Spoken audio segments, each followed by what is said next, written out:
संसदीय लोकशाहीचं सगळ्यात मोठं सौंदर्य म्हणजे विरोधी पक्षांचं सहअस्तित्व असतं। परंतु मागील वर्षी भारतीय जनता पार्टीचे अध्यक्ष जे.पी. नड्डा मुंबईत येऊन म्हणाले की इथून पुढे एक आणि एकच पक्ष शिल्लक राहील, तो म्हणजे भाजपा असेल। याचा अर्थ असा की भाजपाला प्रश्न विचारणारा विरोधी पक्ष नको आहे, धारेवर धरणारा आणि सत्ताधाऱ्यांवर अंकुश ठेवणारा विरोधी पक्ष संपवून टाकण्याचं राजकारण भाजपाने ज्या पद्धतीने केले, हे राजकारण म्हणजे अगर तू मेरी नहीं हो सकती तो किसी और की नहीं हो सकती या न्यायाने हे राजकारण चालू आहे, ज्याचं द्योतक म्हणून जनता न्यायालयाच्या नंतर ज्या लागोपाठ मॅरेथॉन कारवाया चालू आहेत, आधी सूरज चव्हाण, मग राजन साळवी, रवींद्र वायकर, सकाळी रोहित पवार, आता किशोरी पेडणेकर, ह्या सगळ्या जर कारवाया बघितल्या तर आमच्या सोबत आला तर आम्ही तुम्हाला स्वच्छ करू, पवित्र करू, शुद्ध करू।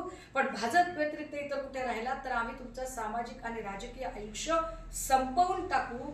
हा जणू काही सूडबुद्धीच्या राजकारणाचा विडा भाजपाने उचलला आहे आणि आता या ज्या सगळ्या मॅरेथॉन कारवाया दिसत आहेत त्या एकूण भाजपा अस्वस्थ आहे।